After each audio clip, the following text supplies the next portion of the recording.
Ce cours, on va le dédier pour l'élévation de l'âme. Ilou Nishmat, Myriam Bat-Elisheva.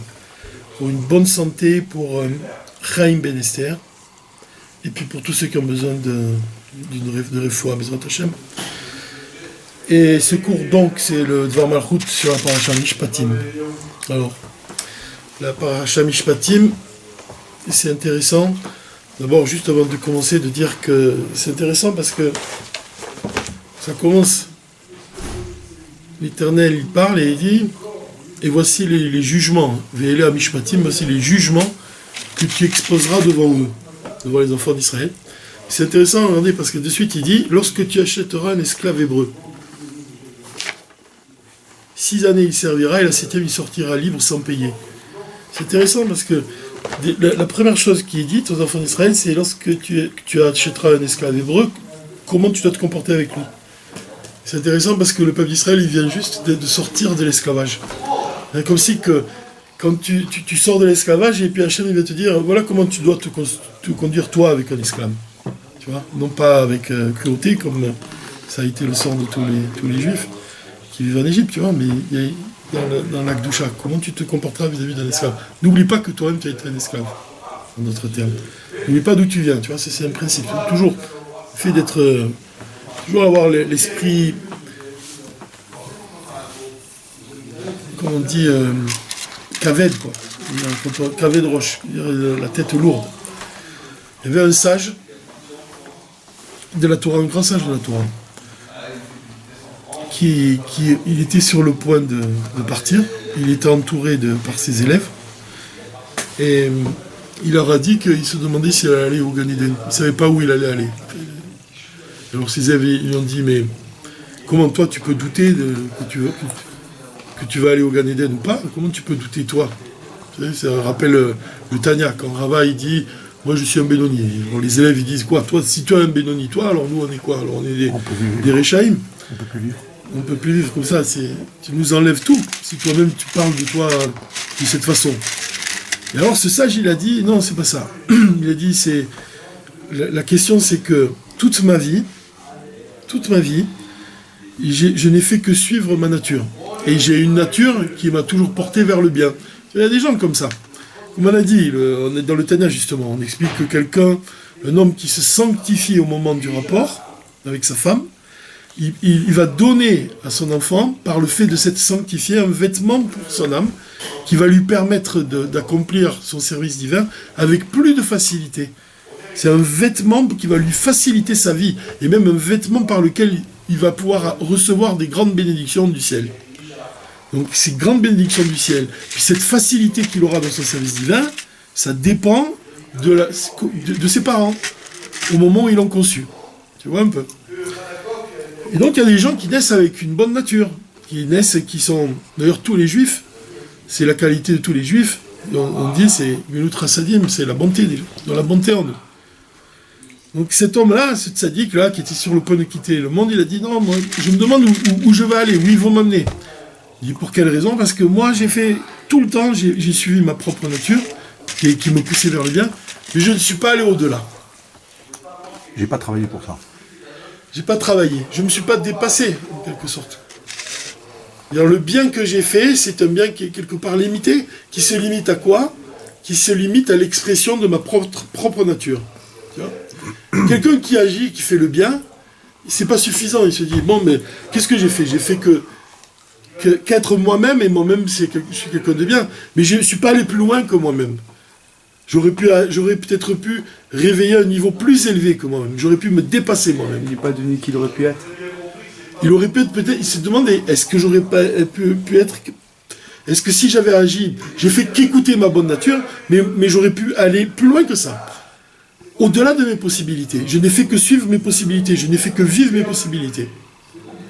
Donc il nous dit, il faisait part à ses élèves, il disait, peut-être que je ne mérite pas le Gan Eden. Je ne mérite pas, j'ai pas tant de mérite que vous-même, vous le croyez. Hein, ça, c'est sa question, qui s'est demandé. Évidemment que c'était un sadique, évidemment que c'était qu'il méritait le Gan Eden. Mais lui-même, il était, comme le Rabbi il enseigne qu'on doit toujours aller de prodige en prodige, il s'est dit que est-ce que lui-même, est-ce qu'il est allé, il a atteint ce prodige, Est-ce qu'il a réussi à dépasser sa propre nature? Donc ça, qu'est-ce qu'on voit ici? On voit que qu'un homme, un juif, il doit se demander toujours si il ne peut pas aller plus loin. Il doit dépasser la nature. Alors là, c'est là que tu peux établir un lien entre un juif, l'essence de l'âme juive, l'essence de la Torah et Dieu. Pourquoi? Parce que Rabbi Shimon Bar Yochai, il a dit que Dieu, Israël et la Torah ne font qu'un. Et tu peux ajouter à ça l'essence divine, l'essence de l'âme juive et l'essence de la Torah ne font qu'un. Ça veut dire quoi? Ça veut dire que l'âme, elle possède 5 niveaux. Même 6. Elle possède Nefesh, Ruach, Neshama, Chaya, Yechida et l'essence de l'âme. Il y a plusieurs niveaux, il y a plusieurs paliers de l'âme.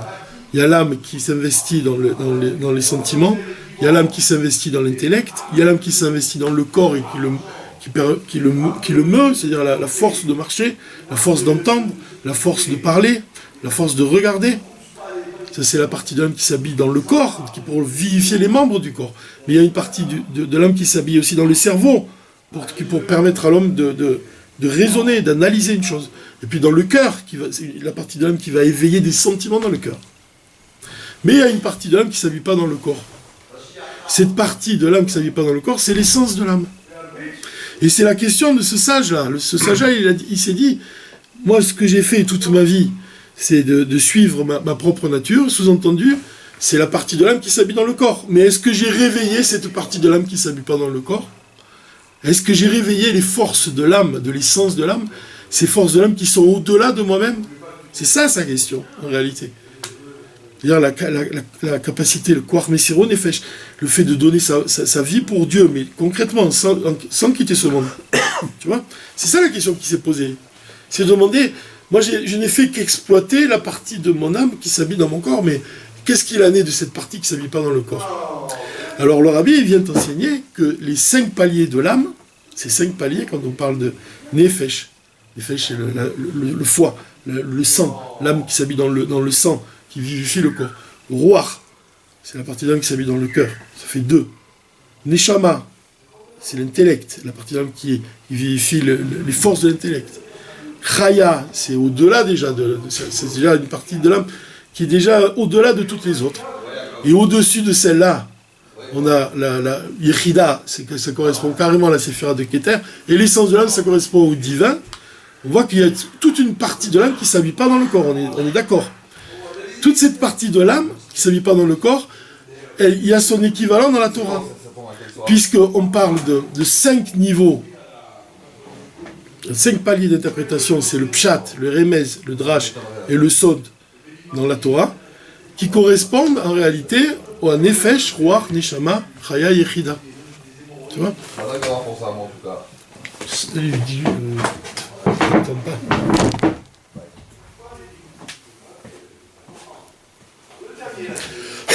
Donc, quand on dit que l'essence de la Torah et l'essence de l'âme, ça fait 1, tu comprends ce qu'on a dit. On voit il y a 5 niveaux dans la Torah, 5 paliers d'interprétation, le pshat, le remez, le drash, le sod. Et on voit aussi ces 4 niveaux, ils existent dans l'âme. Nefesh, ruach, neshama, chaya, yechida. On voit que ça équivaut. C'est-à-dire qu'un homme, il doit chercher pas seulement à accomplir sa vie en investissant les forces de son intellect dans la partie révélée de la Torah, qui correspond à la partie révélée de son âme, mais il doit s'efforcer de réveiller la partie profonde de son âme en étudiant la partie profonde de la Torah, la partie la plus intérieure de la Torah, la chassidoute. Donc cette histoire-là, quand on voit cet homme-là qui se demande s'il est parvenu à éveiller cette force-là, elle nous fait comprendre, elle doit nous réveiller, elle doit porter notre attention, notre regard sur l'enchaînement des mondes. Que le monde, il provient de l'essence divine, bien sûr, et cette lumière-là, cette lumière qui vient de Dieu, cette lumière très élevée, elle s'habille, elle descend dans ce monde pour le créer. De la même façon, elle s'habille dans la Torah. Il y a plusieurs niveaux de la Torah. Et de la même façon, elle s'habille dans l'homme lui-même, dans l'âme juive elle-même. Maintenant, quand tu regardes le monde, tu peux faire le chemin inverse. Quand tu regardes le monde, tu arrives et tu regardes une table qui est dressée. Tu vois un repas, tu vois des plats qui sont posés sur une table, une nappe avec des bougeoirs, avec des lumières, tu vois vraiment une belle table. Tu arrives dans une pièce, il y a une très belle table qui est dressée. Qu'est-ce que tu vas penser? Tu vas penser que cette table-là, elle a été dressée par un homme, par une femme, par un homme. Il y a quelqu'un qui est à l'origine de ça.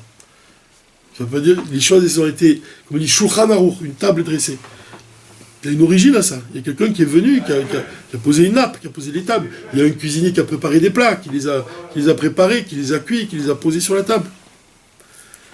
Et de la même façon, dans la paracha Mishpatim, le rabbi il vient t'apporter un enseignement, il vient te dire que Ve'ele Mishpatim. Et voici, comment c'est dit dans la Torah.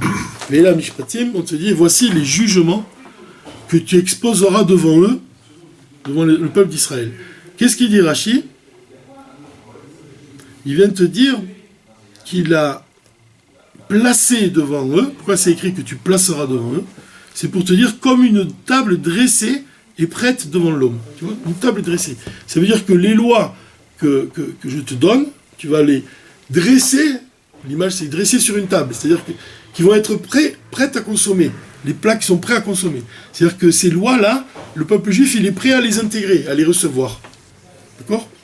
Il est prêt à les comprendre. Tu vas t'attacher à faire que ces lois que je te donne, ça ne devient pas un enseignement qui plane au-dessus de l'ensemble d'Israël. Non, comme un aliment que tu vas manger, ces enseignements-là, ça va devenir une partie d'eux-mêmes. À partir du moment où tu étudies, à partir du moment où tu appliques les commandements, ça devient une partie de toi, ça devient ta Torah. C'était le sujet du Zohar Malchut de la semaine dernière. Pourquoi Dieu, il a donné, on dit 2 fois les 10 commandements dans la Torah. La première fois, c'est la parole de Dieu, c'est Dieu qui parle. Donc c'est le peuple d'Israël, il entend la voix de Dieu. Mais c'est pas suffisant qu'il entende la voix de Dieu. Il faut une deuxième fois. C'est pour ça qu'on dit 2 fois les 10 commandements. La deuxième fois, c'est la voix de Moshe. Parce que Moshe, il va faire en sorte que la parole de Dieu, elle va devenir profonde. On va pouvoir l'intégrer.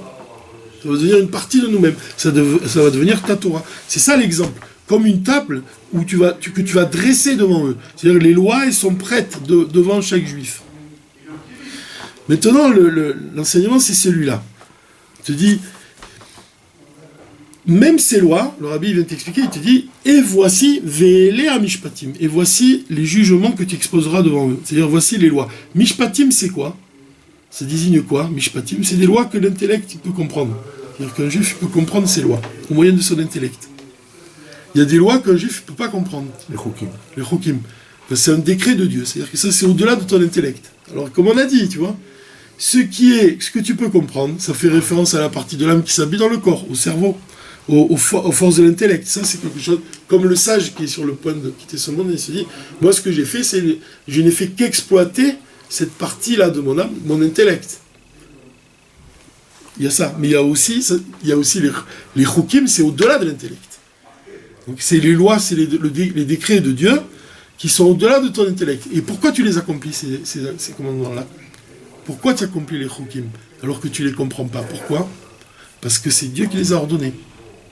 Alors le rabbi il vient te dire, même ces lois-là que tu comprends avec ton intellect, même ces lois, les mishpatim, tu les comprends avec ton intellect, qui sont comme des aliments que tu peux consommer, ils sont à ta portée. Tu peux les saisir avec ton esprit, tu peux comprendre pourquoi Dieu il a ordonné cette chose-là, ce commandement-là. Donc c'est lié avec ton intellect. Même ces commandements-là, tu dois pas oublier que ces commandements-là, ils viennent de Dieu. C'est-à-dire que tu ne dois pas les accomplir parce que tu les comprends, tu dois les accomplir parce que c'est un ordre divin, parce que c'est Dieu qui a ordonné. C'est pour ça que le rabbi il vient t'expliquer ici qu'un juif, il doit aller dans les tribunaux juifs, il ne doit pas aller dans les tribunaux des goïms. Pourquoi? Parce que même si tu arrives à la même conclusion, même si un tribunal goï, il te dit exactement la même sentence, tu peux pas t'as pas le droit d'aller recevoir cette sentence d'un tribunal goï parce que eux-mêmes, les goïm, ils vont appliquer la sentence parce que c'est quelque chose qu'ils comprennent avec leur intellect. Alors que nous-mêmes, on ne doit pas accomplir cette sentence-là, parce qu'on la comprend, avec notre intellect, mais uniquement parce que Dieu l'a ordonné. Tu vois? C'est ça le point. Donc tu vois qu'on doit avoir un regard vis-à-vis de ce monde matériel qui dépasse la réalité, qui dépasse quand je parle de réalité, je m'entends, je veux dire qui dépasse l'intellect. La réalité, c'est comment on comprend ce monde, comment il nous apparaît avec notre intellect. On doit toujours faire le lien avec le divin qui dépasse l'intellect. C'est-à-dire que quand tu vois cette table qui est dressée devant toi, tu penses pas qu'elle est arrivée par hasard, tu penses qu'il y a quelqu'un qui est à l'origine de ça. De la même façon, chaque loi de la Torah, tu dois jamais oublier qu'elle vient de Dieu avant tout. C'est un ordre de Dieu. C'est-à-dire que tu pourrais accomplir, Dieu préserve tous les commandements divins de la Torah, qui sont accessibles à l'intellect, parce que tu les conçois. Comme par exemple le fait de tuer, Dieu préserve. Tu vas pas atteindre à la vie de quelqu'un parce que tu sais, tu comprends que toi-même t'aimerais pas qu'on te le fasse. Donc tu vas pas atteindre à la vie de quelqu'un parce que tu respectes la vie, parce que tu comprends à quel point c'est précieux. Donc tu t'abstiens de le faire. Tu vois ? Tu le fais pas parce que tu comprends pourquoi, mais tu peux pas te limiter à ça.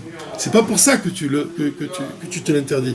Tu te l'interdis avant tout parce que Dieu il a interdit, c'est écrit dans la Torah, tu ne tueras point, donc tu ne tueras point.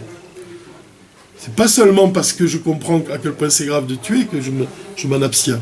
Je m'en abstiens avant tout parce que c'est la volonté de Dieu.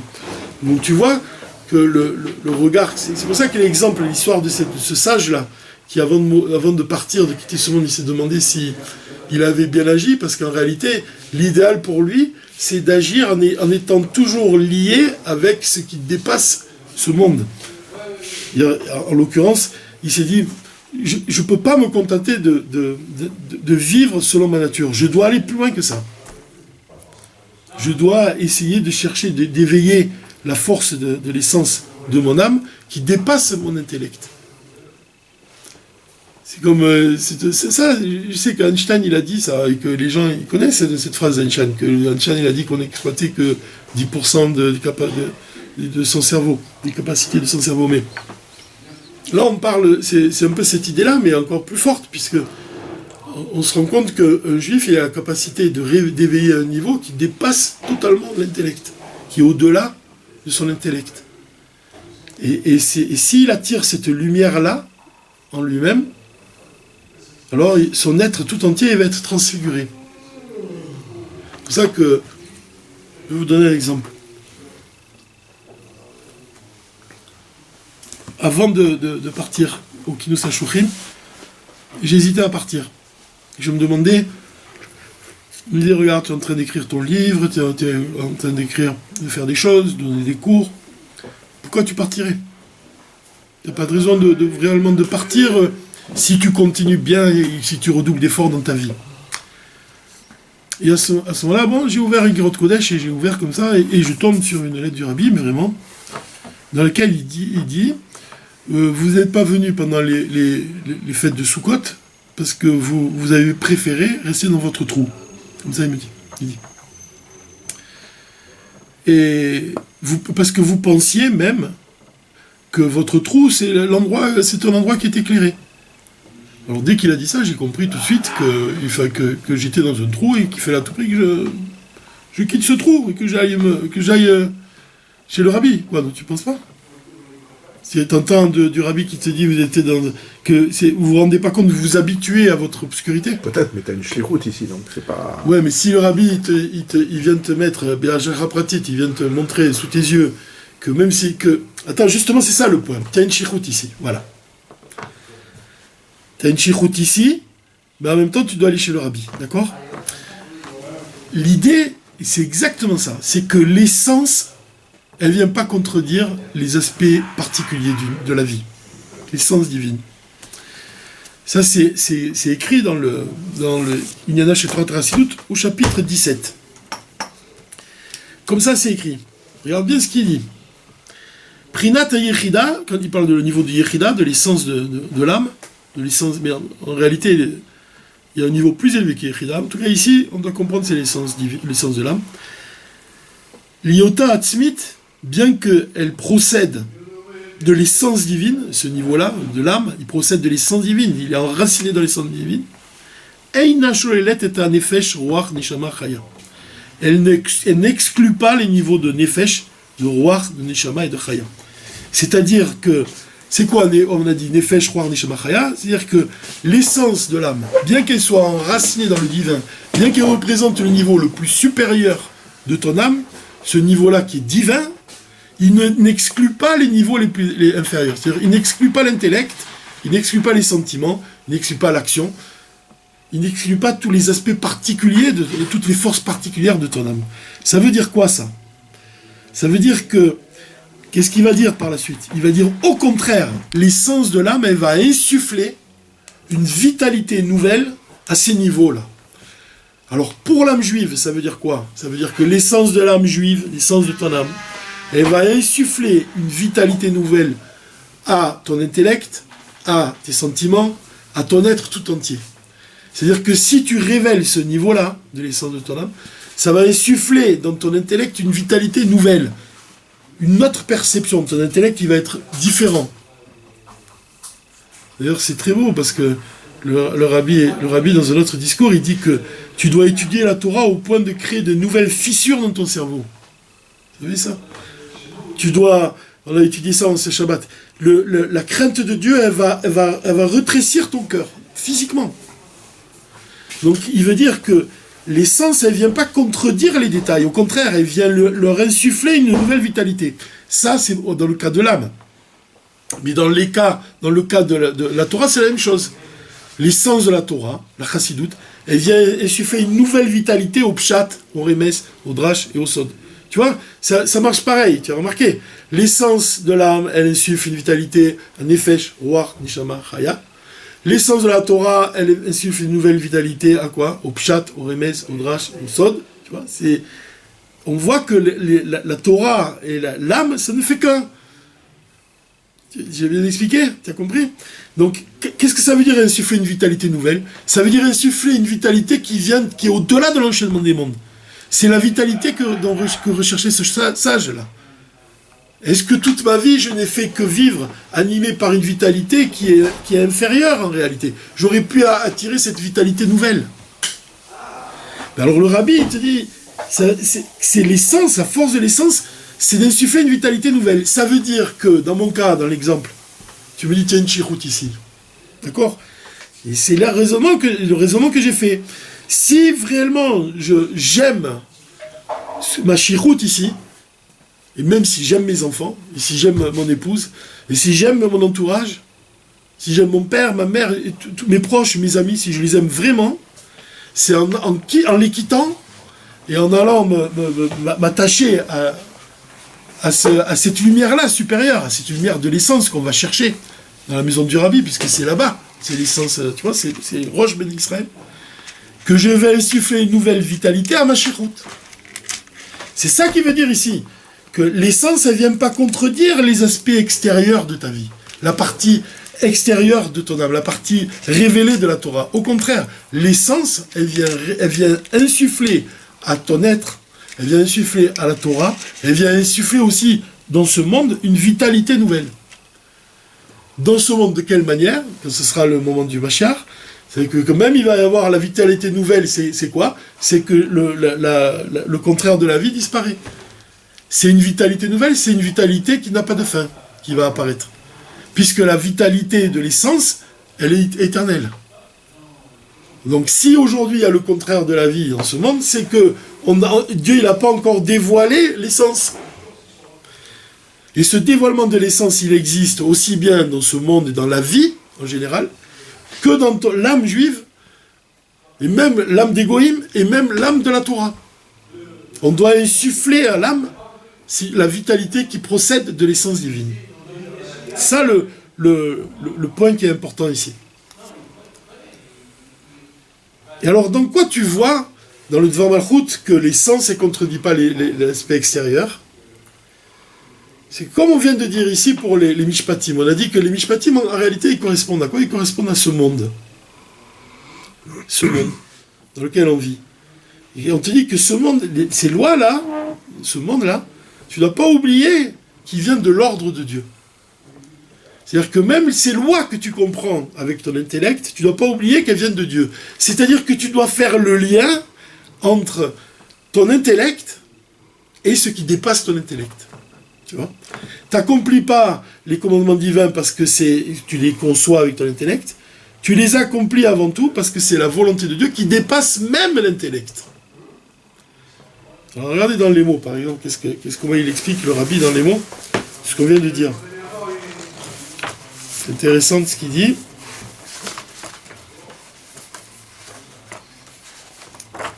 Comme ça, il nous dit.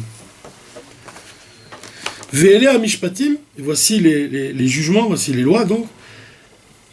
Af elu mi Sinaï. Même ces lois-là, elles viennent du Sinaï. Qu'est-ce que ça veut dire que même ces lois-là, elles viennent du Sinaï? Que même, il te dit, Shegam asiba le achiyuv asichli des mishpatim ou mi Sinaï. Il veut dire que même le fait que toi-même tu les comprends avec ton intellect, ça aussi ça vient du Sinaï. Et s'il n'avait pas été donné au Sinaï, alors l'intellect de l'homme, il n'aurait pas compris ces lois-là, il ne les aurait pas compris. Le fait que tu les comprends, ces lois-là, ça vient du Sinaï. Ça veut dire quoi? L'explication à cela, il nous dit Ve'ele mishpatim, afelu mi Sinaï, chez Gama mishpatim, que même ces lois-là, que leur application concrète, on la comprend, on comprend leur raison, Besechel Adam, Tzrichim les kaimam, on doit les appliquer, non pas parce que le Sechel les comprend, mais parce que Mipne chez Zetzivu Yakadosh Baruch Hu. Et là, chez Retsono, chez Yakadosh Baruch Hu, chez Tzivuim, et les Iyu Muvanim, Gam Besechel Adam. C'est Dieu qui a voulu que ces lois-là, tu les comprennes. Et c'est pour ça qu'il nous dit ici, ce sujet-là, il doit même toucher les peuples du monde, ceux qui ne sont pas juifs. Benoga lekiu mitzvot béné noir, quand on parle qu'eux-mêmes ils ont les mitzvot béné noir à accomplir. Sheaf, sheadeat notel lahen, sarich sheikabel otan ve'yase otan mipnei shetziva bahen hakadosh baruch hu batorah. Il dit qu'un goy, il doit accomplir les lois de béné noir, tous les commandements divins, non pas parce qu'il les a compris, aval im asa, mais s'il les a fait uniquement parce qu'il les a compris, im asan mipne echrachadat, parce qu'il les comprend, eino mechaside omot haolam, velo me chochmem. Si un goy, il applique les commandements de Dieu parce qu'il les comprend et non pas parce que Dieu il les a ordonnés, on n'appelle pas ça, il dit, on l'appelle pas mi chaside omot haolam. Qu'est-ce que c'est chassid ou motolam? C'est quand même un goy, quand il accomplit les commandements de Dieu, il les accomplit avant tout parce que Dieu les a ordonnés. C'est-à-dire que Dieu, il a regardé dans la Torah, il a créé le monde. On est d'accord? Il a regardé, c'est le plan de Dieu, la Torah. Il a regardé dans la Torah, il a créé le monde. Ça veut dire que le monde, la volonté de Dieu, c'est que tu les comprennes avec ton intellect. Ces lois-là qu'il a données, c'est sa volonté. Et l'homme, il va appliquer les commandements de Dieu, et il va les comprendre parce que c'est Dieu qui a ordonné. Parce que même ça, le fait qu'il les comprenne, c'est Dieu qui a voulu qu'il les comprenne. Donc il ne doit jamais dissocier la Torah du monde. Il doit toujours faire le lien entre le monde et Dieu. Et en particulier, il doit toujours faire le lien entre le monde et, comme on a dit, c'est la volonté de Dieu. Et on voit que la volonté de Dieu, elle dépasse elle dépasse même les forces naturelles de l'homme. Tu vois, un juif vraiment comme ce sage-là, qui s'attache à Dieu de telle manière qu'il accomplit les commandements divins parce que c'est la volonté de Dieu qui dépasse même sa sagesse. C'est-à-dire que la sagesse de Dieu qui est dans la Torah, c'est la volonté de Dieu, elle s'habille dans sa Torah. Et c'est ce que dit le rabbi, il dit que à partir du moment où Dieu il a donné la Torah, alors comment on dit, il n'y a plus de divorce entre les mondes supérieurs et les mondes intérieurs. Il a permis à l'homme il a uni le haut avec le bas. C'est ce qu'il nous dit ici. Vele mosif al rishonim, chez Aosafa al rishonim, c'est quoi que Ibekar chez Mishpatim, chez nous Misinaï, les lois que Dieu a données au Sinaï, Nimshachim gam besechel Adam, elles vont descendre jusque dans l'intellect de l'homme. Chez Zeutochen achidush de Matan Torah, que c'est ça le chidush de Matan Torah, chez Batla Gzera, qu'il a annulé le décret, vers Efsek, l'interruption qui est entre les mondes supérieurs et les mondes inférieurs. De quoi tu vois qu'il n'y a plus de barrière entre le haut et le bas? Chez Chochmato, chez la Kadosh Baruch Hu, parce que la sagesse de Dieu, Elionim, ce qui est le monde supérieur, Tumshach vetardor gam besechel Adam, ça va aussi descendre dans l'intellect de l'homme.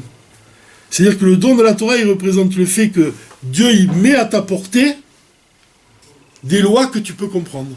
En plus des lois que tu dois accomplir par pur bitoul, c'est-à-dire sans même les comprendre.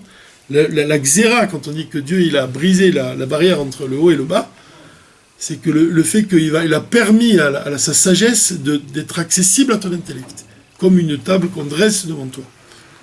Si ça descend dans ton intellect, ça aussi, même quand tu comprends une loi avec ton intellect, tu ne dois pas t'arrêter là, comme certains ils peuvent accomplir la Torah, ils oublient que c'est l'ordre de Dieu. Ça paraît simple, hein, mais c'est très profond. C'est difficile même à expliquer. Tu vois, tu le fais. Quand tu fais une chose, tu dis, moi je ne vais pas agresser mon prochain parce que j'aimerais pas qu'on m'agresse. C'est limité comme c'est pas ça que Dieu il attend. Tu agis pas parce que tu conçois la chose. Tu dois comprendre que la Torah, c'est la volonté de Dieu qui s'habille à l'intérieur d'elle et que tu dois accomplir. Tu dois te soumettre à cette volonté-là. Donc tu vois, ici, dans cet exemple-là, tu vois que l'essence, on ne peut pas la dissocier de ce monde. C'est-à-dire, les niveaux supérieurs, la volonté de Dieu, c'est au-delà de ce monde. Dieu, il a voulu créer le monde, et le monde, tout ça résulte de sa volonté. Tu vois que c'est toujours lié l'un avec l'autre. Tu ne dois jamais dissocier les choses. Tu dois comprendre que la Torah, c'est la volonté de Dieu. Tu vois, ce regard-là. Tu vois que l'essence ne contredit pas les aspects particuliers de ce monde. Et dans le Dvar Malchut, le rabbi il va donner un exemple. En réalité, tout le Dvar Malchut il tourne autour de ça, on n'en a pas encore parlé. Il dit qu'à l'époque, c'était le 26 du mois de Shvat, il y a les peuples du monde, ils ont organisé une grande réunion au siège de l'ONU. Ils ont parlé de désarmement, de désarmer le monde. Et comme il dit, Tzimtzum, de réduire l'armement même. Tu vois. Et c'est pour ça même qu'ils ont inscrit sur la devanture, même sur la façade, ou à un endroit vraiment important du bâtiment, un verset dans lequel on dit que... On va commencer le verset, c'est dans la prophétie d'Échaïa. Comment c'est dit? Il dit que c'est de Tzion que sortira la doctrine de Yerushalayim, de Jérusalem, la parole de Dieu. Il sera un arbitre entre les nations et le précepteur de peuples nombreux. Ceux-ci, alors, les peuples, ils feront de leur glaive, ils forgeront des socs de charrues. C'est-à-dire les armes, ce qui servait à détruire, ça va servir à présent à construire, à cultiver. Tu vois, d'une arme, une glaive, ils vont faire des socs de charrues, pour creuser la terre, pour planter. Et de leurs lances, ils vont faire des serpes. Tu sais, des lances, ils vont faire des serpes pour couper le blé. Un peuple ne tirera plus l'épée contre notre peuple. Et on n'apprendra plus l'art des combats. Donc c'est ça qu'ils ont mis en devanture de l'ONU. D'accord? Et c'est marrant parce que j'ai cherché des photos pour le voir, ce verset qui était écrit sur le bâtiment. Et j'ai pas trouvé, mais j'ai vu une photo où carrément il y a un artiste qui a fait une sculpture, où il a pris un revolver, comme ça, il a mis un grand revolver, et il a fait un nœud au canon. Tu sais, t'as déjà vu cette photo? Pour montrer qu'il n'y aura plus de guerre. Et vous savez comment elle s'appelle cette cette sculpture-là qu'il a fait, il a marqué, il a mis le nom du revolver, c'est un Python 357. Comme ça, ça existe, c'est une arme qui existe. Et en regardant, ça m'a frappé, je me suis dit, tiens, c'est curieux, Python 357. Pourquoi c'est curieux? Parce que Python, c'est le nom d'un serpent. Et Nahash, ça a la valeur numérique de Mashiach, 358. Et ça, c'est un Python 357. T'imagines le nom de cette arme? C'est 357, quoi. Plus 1, ça fait 358. Et Python lui-même, c'est le nom d'un serpent, 358. 357. Je me suis dit, mais c'est incroyable. Parce que il n'a pas pensé à ça, l'artiste. Hein. Je crois même que c'était un goy. Je me demande même s'il le savait. Mais tu vois l'allusion un peu, l'allusion vraiment au Mashiach.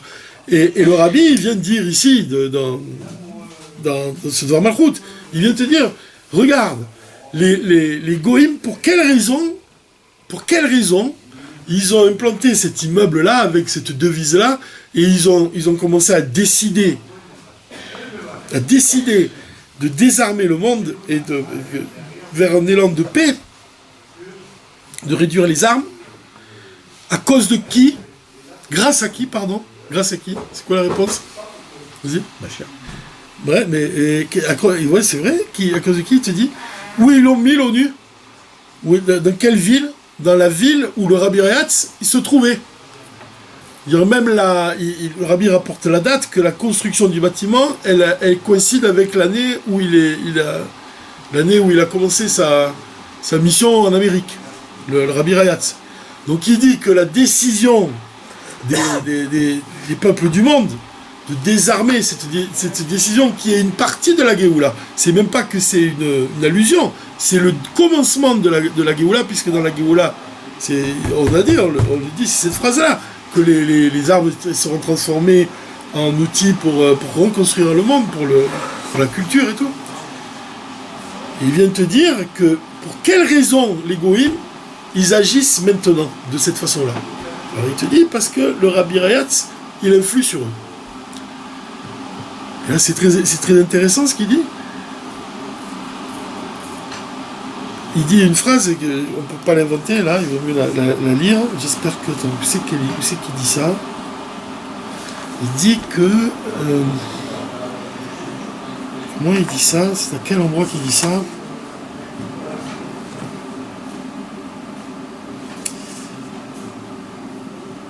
Je ne me rappelle pas où c'est qu'il le dit.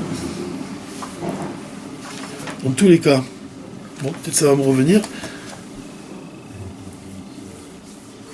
La question qu'on peut se poser, c'est que pourquoi les goïms ils agissent maintenant de cette façon-là? C'est quelque chose qui dépend de quoi?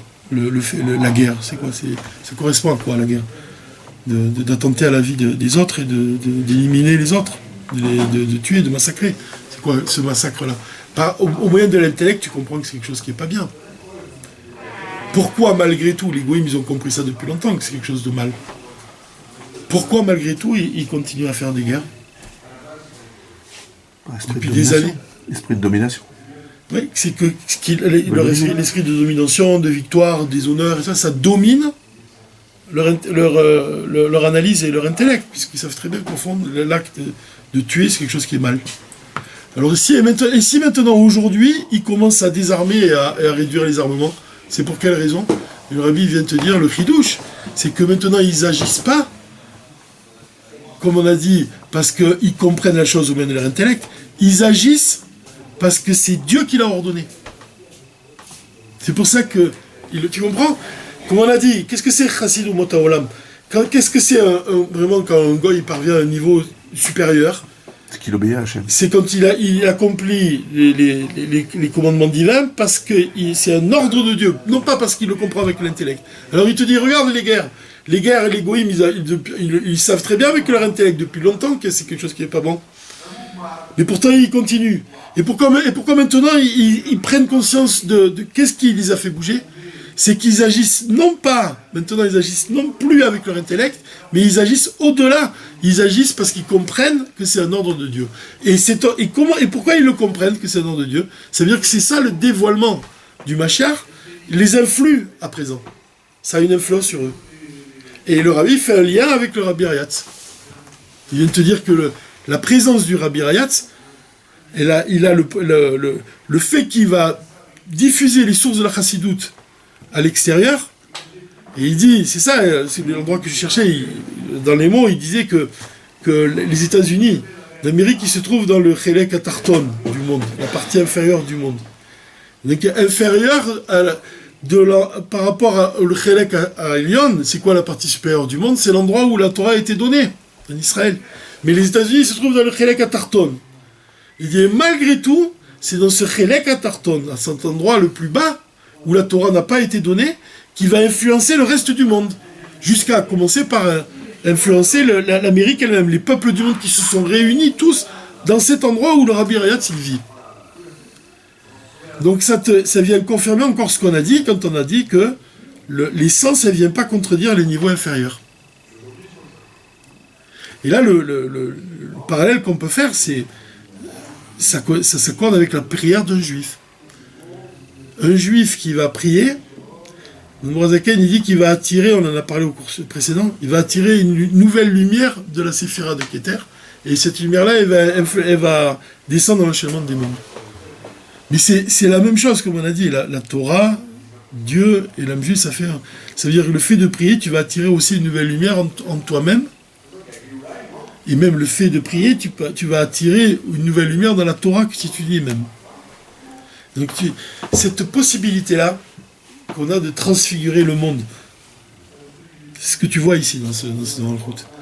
Le Rabbi il vient nous dire, il vient mettre l'accent sur le fait que le Rabbi Rayatz, par le fait de diffuser la Chassidoute, il transfigure le monde lui-même. C'est-à-dire que les goïms eux-mêmes, ils commencent à agir, non plus parce qu'ils obéissent à leur intellect, mais ils agissent parce que c'est Dieu parce que c'est l'ordre divin. C'est le psak din du Rabbi Rayatz, il te dit. C'est parce que le Rabbi Rayatz, il a décidé. C'est un psak din, ça veut dire c'est cette nouvelle lumière qui vient de Keter. C'est le psak din qui vient d'en haut même. C'est la volonté de Dieu, la venue du Mashiach. Donc quand un Rabbi il a la force de dévoiler ce niveau-là dans le monde, ça s'exprime par le fait que les goïms eux-mêmes, ils se réunissent dans le siège de l'ONU et ils décident de désarmer le monde. Donc ça veut dire qu'ils n'ont pas de prise, ils obéissent. Ils n'ont pas de prise sur ce qui se passe. Non, ouais, voilà, ils obéissent, ils font leur... C'est pas un choix. On peut dire que c'est un choix, puisque... Oui, un peu, on peut dire que dans la manière dont tu le reçois. C'est là que le choix intervient. Tu sais, quand je pense, c'est une réponse, tu vois, quand on te dit est-ce qu'on a le libre arbitre, même si les choses, Dieu il a décidé ainsi. Mais tu as toujours... Le goy, il n'a pas le libre arbitre, justement. Tu peux dire que tu as le libre arbitre dans ta manière de réagir. Parce que tu vois, il y a des goïms qui vont agir de toute leur force par rapport à un ordre divin. C'est comme, on le voit chez un juif. De quelle manière tu vis Shabbat? De quelle manière tu vis Shabbat? D'après la halakha, on te dit, moi je ne parle pas d'affaires pendant Shabbat. Mais je pense à mes affaires pendant Shabbat. D'après la halakha, je ne fais pas de péché. Je fais ce que Dieu il a décidé, puisque Dieu il a décidé uniquement de ne pas faire d'affaires pendant Shabbat. Les rabbanan, ils sont venus, les sages, ils ont dit non, pas seulement de ne pas faire d'affaires, il y a aussi de parler d'affaires, il ne faut pas. Pas parler. Même d'y penser. Et les chassidim, ils viennent te dire, mais même d'y penser, c'est interdit, tu vois. Donc, d'après la halakha, quelqu'un il peut s'estimer quitte de l'ordre divin. Mais d'après la chassidoute, quelqu'un il n'est pas quitte de l'ordre divin. Et c'est ça le sujet dont on a parlé aujourd'hui. Au départ. Quand on a dit comment cet homme-là, ce sage de la Torah, il s'est demandé s'il allait au Gan Eden. Pourquoi? Parce que lui, il s'est demandé, est-ce que je me suis rendu quitte de ma propre nature, mais j'ai pas été au-delà. Mais là, on parle d'un juif, alors que précédemment, tu parlais d'une assemblée de goïms. Ce qui n'est pas la même chose. Mais non. L'assemblée de goïms, elle n'a pas de prise sur... Sur qu'ils obéissent comme des moutons, tu veux dire? Pas comme des... je ne sais pas si on peut dire comme des moutons, mais non, on peut pas dire ça. Si c'est un ordre divin, si ça vient d'en haut. Mais même, comment tu l'accomplis, cet ordre divin? Tu l'accomplis de quelle manière? Quand tu vois un artiste, par exemple, qui va venir, il va faire une grande sculpture, il va nouer le canon du revolver, mais il est assez unique par rapport à tous les autres. Qui c'est qui l'exprime, tu vois? Mais c'est pas de son fait. Bon, d'accord, il a été inspiré par Dieu. D'accord, mais Dieu l'a inspiré à lui. Pour quelle raison il l'a inspiré à lui? Peut-être parce que ce que tu sèmes, tu récoltes. C'est tout ce que tu... Cette inspiration, elle vient de Dieu malgré tout. Tu vois? Toujours est-il que l'idée ici, c'est que si le rabbi il est capable d'influencer le monde dans lequel il vit, à l'évidence qu'un juif, n'importe quel juif, quel qu'il soit aussi. C'est ça l'enseignement. Que tu changes quand on dit que tu changes le monde, tu changes le monde. Tu déverses ton influence dans le monde. Tu délivres l'essence dans ce monde. Parce que l'essence, comme on a dit, elle ne vient pas contredire les aspects particuliers, tous les aspects, toutes les formes de ce monde. Au contraire, elle vient pour leur insuffler une nouvelle vitalité. C'est-à-dire que, et pour ça que l'accent du rabbi ici, c'est de dire qu'on doit insuffler cette nouvelle vitalité aux goïms même. En leur apprenant, en diffusant les 7 lois béné noires. C'est pas une contradiction, tu vois, l'essence divine avec les goïms. Dieu préserve. Ça doit s'accorder avec eux aussi. Elle doit s'accorder dans toutes les formes, dans tous les domaines de l'existence, dans tous les sujets de la vie. Ce lien-là, le lien qui existe entre ce monde, comme on dit, c'est ça le monde, le mishpatim, on a dit, les choses qu'on peut comprendre avec l'intellect, et les choses qui dépassent l'intellect. C'est le lien qui existe entre la partie révélée de la Torah, le mishpatim, et la partie profonde de la Torah. Ce lien-là, c'est exactement le lien qui existe entre Moshe et Mashiach. Moshe, il correspond à la partie révélée de la Torah, et Mashiach, il correspond à sa partie profonde. Mais il y a un lien entre les deux. Et l'un, il ne vient pas contredire l'autre. La partie profonde de la Torah, elle ne vient pas contredire, la chassidut, elle ne vient pas contredire la partie révélée de la Torah. Il vient insuffler une vitalité nouvelle. C'est-à-dire que tu ne comprends pas de la même façon ce que tu étudies. Ça la renforce. Ça la renforce, et puis ça la renforce et ça laisse apparaître son essence. Comme par exemple, c'est l'exemple qu'il prend dans Inyash Torah Chassidut, le rabbi il te dit, pour quelle raison tu dis Modéani le matin? Vas-y, dis-moi, pour quelle raison tu dis Modéani? Je remercie Dieu de me rendre mon âme. Pourquoi tu le remercies? Quand tu dis merci Dieu de m'avoir rendu mon âme, tu le remercies pourquoi? Il ne peut pas de la rendre. Hein? Pour pouvoir le servir. Il avait le choix de te la rendre ou pas. Alors tu le remercies parce que tu as envie? Mais tu as dit une belle phrase, tu as dit pour pouvoir le servir. C'est déjà une belle réponse. Mais d'après la partie révélée de la Torah, tu vas trouver des explications, on va t'expliquer. On va te dire que tu le remercies parce qu'il te donne la vie. Comme tu viens de dire, il n'était pas obligé de te la rendre. Et la chassidut, tu viens de dévoiler l'essence. Qui ne vient pas contredire ce que tu viens de dire là. Ça ne vient pas le contredire, non, ça vient insuffler une nouvelle vitalité. Laquelle? Parce que la chassidut, elle vient te dire, non, tu ne le remercies pas seulement de te rendre la vie. Tu le remercies de t'avoir rendu une vie juive. C'est ça le dévoilement de l'essence. Cette nouvelle vitalité, elle te permet d'ouvrir les yeux sur la profondeur véritable de ce que Dieu il veut vraiment. De ce que tu es vraiment même. Et cette nouvelle vitalité, tu dois l'insuffler en toi-même, évidemment, mais pas seulement en toi-même, aussi à l'extérieur, au point même que tu dois l'insuffler même chez les peuples du monde. Et le rabbi vient t'apporter cet exemple du rabbi Rayatz qui vit. Finalement, il représente le rabbi Rayatz qui est au-delà de la nature, puisque c'est l'enseignement de la chassidut, c'est l'essence des choses, l'essence divine. Et qui se répand même dans l'endroit. Elle vient d'un endroit inférieur et elle se répand dans un endroit supérieur. Ça te fait penser à quoi, ça? Ça doit t'évoquer chez toi que la tête, elle a besoin des pieds. C'est-à-dire la tête, c'est l'endroit où la Torah elle a été donnée, mais elle a besoin des pieds, c'est-à-dire de l'endroit où se trouve le rabbi.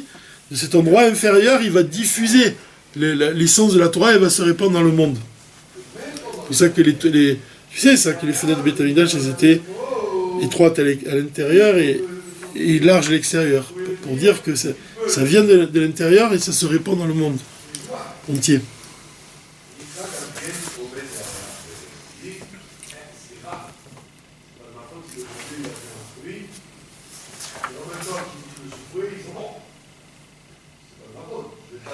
Il y a même cette idée-là, elle est même dite dans le Chumash elle-même. Quand on dit, dans le Chumash, on dit, regarde, on dit comme ça. Voici les jugements qui exposera devant eux. Be'elea mishpatim asher tasim lifnehem. Il y a une chose qui est intéressante ici. C'est ça, le Rashi, ce qu'il dit ici. La section qui traite des lois, c'est Mishpatim, c'est maintenant. Elle est juste après la section, la fin de la paracha Titro, où il est question du Misbéach. Il y en a d'autres qui disent, à côté de... Enfin, non, avant de dire ça. Le Mishpatim ici, c'est les Dinim, les lois. Et juste avant, on parle du Misbéach. Et on dit pourquoi ils sont juxtaposés l'un avec l'autre. Il te dit c'est pour que dans le temple, tu mettes le Misbéach, le Sanhedrin, là où on décide des lois, ce soit juste à côté du Misbéach. Tu comprends? Cette juxtaposition qu'il y a dans la Torah, elle équivaut à une juxtaposition dans le Beth Amikdash lui-même. Pourquoi ils sont juxtaposés dans la Torah? Pour te dire qu'il doit être juxtaposé aussi dans le plan même du Beth Amikdash. Le Sanhedrin, là où les hommes, les sages du Sanhedrin, ils viennent trancher les lois, ça doit être à côté du Misbéach. De la même façon, tu vois que le Misbéach, à la fin de la paracha Titro, il est à côté du Sanhedrin, des lois qui viennent juste après dans la paracha Mishpatim. Mais si tu réfléchis même un peu plus, tu te dis, attends, les dinim, ils doivent être à côté, le Sanhedrin, ils doivent être à côté du Misbéach. Le Misbéach représente, il est près du Mikdash, du temple. Donc tu vois que les lois, elles sont prêtes du temple lui-même. Tu peux dire que les lois elles-mêmes, les Mishpatim, elles sont prêtes, elles sont en relation avec l'essence elle-même, qui réside dans le Kodesh HaKodashim. Même dans le temple lui-même, tu vois cette proximité entre l'essence, le niveau le plus haut, cette lumière qui jaillit de Keter et qui va illuminer les lois même, qui va illuminer l'être humain, qui va illuminer ses forces particulières. C'est toujours ce rapport-là qui est annoncé dans le Dvar Malchut, tu vois. Le rabbi, il veut qu'on apprenne à relier deux choses.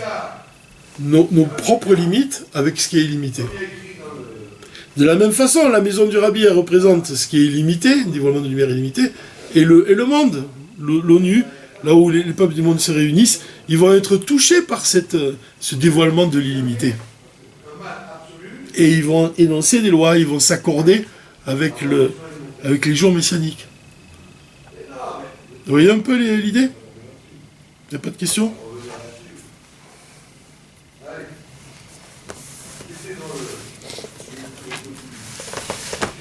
C'est un sujet qui est intéressant parce que le lien qui existe entre Moshe et Mashiach, le rabbi ici dans les Gorot HaKodesh, je suis tombé sur cette lettre, il dit comme ça, regardez ce qu'il dit.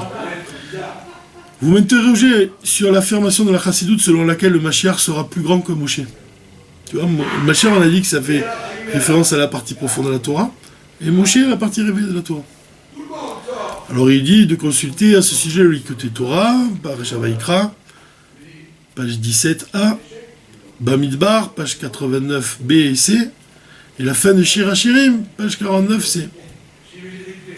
Le Midrash Tanchuma Toldot 20 donne la même interprétation, qui semble contredire l'affirmation selon laquelle nul n'a égalé Moshe. Qu'est-ce que ça veut dire que Mashiach est plus élevé que Moshe? Alors, cette affirmation fait intervenir plusieurs notions. La prophétie, la royauté, l'érudition de la Torah. On considère que nul ne sera plus grand que Moshe en tant que prophète. Comme le dit le Rambam, loi de la Teshuvah, chapitre 9, paragraphe 2. Et sur ce point également, vous consulterez le traité Rosh Hashanah, 21b. Un peu la culture du rabbi, tu vois. Pour ce qui est de la royauté, en revanche, certains égalèrent Moshe. Il y en avait qui étaient à ce niveau, au niveau de la royauté. Et maintenant, écoutez bien, il n'en est pas de même pour l'âme. Comme le dit le Likutei Torah à la fin de Shir HaShirim, à la référence précédemment citée, de ce point de vue, le Mashiach sera effectivement plus grand. Sous-entendu qu'il aura une âme plus élevée. Il n'est donc pas contradictoire de dire qu'il en sera de même pour l'étude de la Torah. Vous avez vu? L'âme et la Torah, c'est la même chose. L'âme est un juif. La Torah et Dieu, ça fait un. Donc c'est pour ça qu'il dit il en sera de même pour l'étude de la Torah. L'enseignement du Mashiach en sera la dimension profonde et l'âme. ainsi qu'il est dit, il m'a prodigué les baisers de sa bouche. En effet, le Mashiach sera l'âme collective de tout le peuple juif. Moshe, en revanche, est attaché au niveau de l'âme qui est immédiatement inférieur à cette essence. Comme l'explique le Shara Psukim, Parashat Vayechi. Et d'autres textes encore, vous consulterez également le traité Menachot 29b, affirmant qu'ils ne savent pas ce qu'ils disent. Donc tu as vu ce qu'il dit? Moshe, en revanche, est attaché au niveau de l'âme qui est immédiatement inférieur à cette essence. Mais il y a un lien entre les deux. Et Bachar, il représente l'essence, mais Moshe, il est, comment il dit ici? Il nous dit, il est attaché au niveau de l'âme qui est immédiatement inférieur à cette essence. Donc tu vois, il représente quelque chose de particulier. Alors que, qu'est-ce qu'il a dit du Machar? Il a dit que le Machar représente une âme collective. Ça veut dire que le Machar lui-même, même quand il parle de la maison du Rabbi, le dévoilement de l'essence de la Torah, c'est ce qui est au-delà de ce monde, et juste en dessous de l'essence, vient ce monde. Et l'essence, elle vient se révéler dans ce monde. Et ça s'exprime dans le monde lui-même. Tu vois que les goïms, ils commencent à... C'est ça qui est beau, c'est que le but, c'est que si tu enseignes à un goy, et là, tu sais, peut-être répéter encore une fois, parce que les gens ne savent pas, ils croient que goy, c'est péjoratif. C'est pas vrai, hein. Tu sais ça. Goy, ça veut dire un peuple. Même il y a des juifs qui ne le savent pas. J'entendais récemment, je voyais un acteur qui parlait à la télévision, il disait, un acteur juif, et il disait, oui, j'aimerais que le mot goy disparaisse du dictionnaire. Parce qu'il ne sait pas ce que ça veut dire, il pense que c'est quelque chose de péjoratif. Non, on parle de... Les goïms, ça signifie les peuples du monde. Donc ici, l'idée, c'est que quand si tu enseignes à un goy, que les lois les 7 lois des Noirs, il doit les appliquer, non pas parce qu'il les comprend, mais parce que ça vient de Dieu. Parce que c'est ordonné. Hein? Parce que c'est ordonné. Oui. C'est ordonné, voilà, exactement, parce que c'est un ordre de Dieu. On doit toujours avoir ça à l'esprit. C'est-à-dire que ce qu'il a dit, même on va finir là-dessus. Ce qu'il dit ici dans Mishpatim, dans Malchut, il dit comme ça dans les mots, regardez.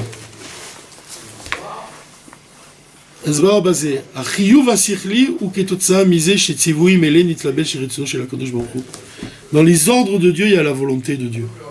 Dans un ordre de Dieu, il y a sa volonté. Et sa volonté, elle est au-dessus de sa sagesse. Elle est au-dessus de la Torah. La volonté de Dieu, elle est au-dessus de la Torah. Même dans sa sagesse, alors que là maintenant on voit que depuis le don de la Torah, Dieu, il va faire descendre sa volonté même dans sa sagesse, même dans sa Torah. Sa volonté, elle va être exprimée dans sa Torah. Et comme la Torah, c'est le plan du monde, Pinkas, un carnet d'architecte, tu fais un plan, tu dresses un plan, comme c'est le carnet, le plan divin, et on dit que Dieu il a regardé dans la Torah, il a créé le monde, chez Bahem Nivra Olam, que grâce à ce plan-là, il a créé le monde, Naasu Devarim Ele Michoyavim Begidra Olam. Alors ces choses-là, elles ont été reçues par l'homme de manière à ce qu'il les comprenne par son intellect, même il les conçoive. Pourquoi il les conçoit par son intellect, ces lois-là? Parce que la Torah et le monde s'accordent. Dieu, il a créé le monde en regardant dans la Torah. C'est pour ça qu'un juif, quand il comprend ces lois qu'il est en train d'étudier, son âme, elle lui dit que c'est normal, qu'il faut agir de cette façon-là. Parce qu'il s'accorde avec la Torah elle-même. Parce que Dieu, il a regardé dans la Torah pour le créer à lui. Pour créer ce monde à lui. Et donc son sechel, les sechel des Umot Haolam, même le sechel des peuples du monde, ça veut dire que même le sechel d'un homme, d'un juif ou d'un goy, il va être penché vers l'esprit de la Torah. Parce que Dieu, il a créé ce monde de manière à ce qu'il s'accorde au regard avant il a regardé dans la Torah. On prend le rapport qu'il fait. Donc le goy participe de manière certaine à l'application du plan divin. Ah oui, il fait partie du plan divin. Et là, il vient nous dire... Plus que ça même, puisqu'il participe à la sanctification du nom d'Hachem. Aussi, bien sûr, aussi. Mais il vient nous dire ici que la volonté de Dieu, elle s'habille dans la Torah. Et que la Torah, elle s'accorde avec ce monde. Donc c'est pour ça que l'esprit de l'homme, il est penché vers la volonté de Dieu. Il conçoit le divin. C'est difficile, c'est fin ce qu'il dit. Même moi, je suis pas sûr d'avoir compris. Je suis pas sûr, mais pourtant, je dis même moi, dans le sens que j'essaie d'aller au bout, quoi. Mais l'idée, elle est que, d'après ce que je crois comprendre, c'est que Dieu, il regarde dans la Torah et il crée le monde. C'est pour ça que toi, ton esprit, il penche vers le... Il conçoit quelque chose que Dieu il a ordonné. Parce que toi, tu fais... Autrement dit, notre regard, on ne doit pas dissocier le monde de la Torah, de Dieu et de Dieu. On ne doit jamais regarder le monde séparément de Dieu. C'est-à-dire que même les choses que tu comprends avec l'intellect, tu dois réaliser que si tu les comprends avec ton intellect, c'est uniquement parce que Dieu il a voulu que tu les comprennes avec ton intellect. Ça veut dire que même ce qui nous semble naturel, et les Amishpatim, c'est ce monde-là qui te semble naturel, ça tout vient de cette... On doit remonter toujours à des niveaux supérieurs. On doit toujours, et c'est ce que cet homme-là, il désirait avant de partir. Il disait, est-ce que j'ai agi comme il fallait? Pourquoi? Parce que est-ce que je me suis réellement attaché à ce niveau-là? Donc ça n'a rien de naturel. Qui n'a rien de naturel. C'est-à-dire que même ce qui est naturel, ça, comme on dit que c'est pas si naturel que ça, quoi. C'est-à-dire qu'on ne doit pas s'habituer à la nature, on doit toujours voir le miracle qui s'inscrit dans la nature à tous les moments. Tu vois, c'est un regard, c'est toujours le regard profond, quoi. Et l'idée, c'est aussi la deuxième idée importante, c'est cette volonté qu'on doit avoir de transfigurer le monde. C'est-à-dire de dévoiler chaque fois cette lumière-là qui vient de ces niveaux-là supérieurs, toujours des niveaux toujours plus élevés. On doit avoir ce désir-là aussi, tout le temps. Comme le Rabbi Chaim Zotchov qui disait, mon ciel à moi, il dit, depuis que j'ai quitté ce monde, je vis de monde en monde. Et ton monde à toi, parce qu'il vient dans le rêve de son petit-fils qui est vivant, il dit, ton ciel à toi, c'est ma terre à moi. Mais mon ciel à moi, c'est la terre de demain. C'est-à-dire qu'on doit chercher à attirer toujours des niveaux supérieurs. Et en ayant quitté ce monde, il est juif errant alors. Oui, de monde en monde. En ayant quitté ce monde, il va de monde en monde.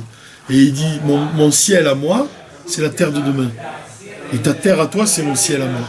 C'est-à-dire que toi, ce que tu vois en haut, ton ciel à toi, c'est ma terre. C'est ma terre à moi, je l'ai acquis déjà. Ton ciel, tes niveaux que tu cherches, on essaie de comprendre des choses. Il dit, moi, j'ai déjà compris ces choses-là. Et mon ciel à moi, le niveau que j'ai pas encore compris, c'est la terre de demain. C'est-à-dire, demain, ce sera acquis, ce sera ma terre. C'est la différence entre Elohim et Havaïe. Comme il dit Yaakov Avinu, il dit, et le Shem et le Havaïe sera pour moi comme Elohim. C'est-à-dire, Havaïe, ce qui me dépasse, ça deviendra Elohim, ça deviendra un niveau qui m'est accessible, qui m'est naturel. Et là, c'est le contraire. Le Rabbi, il te dit, voilà, la table, regarde, tu vois, ces lois-là, que tu comprends avec ton intellect, n'oublie pas que ça vient de Dieu.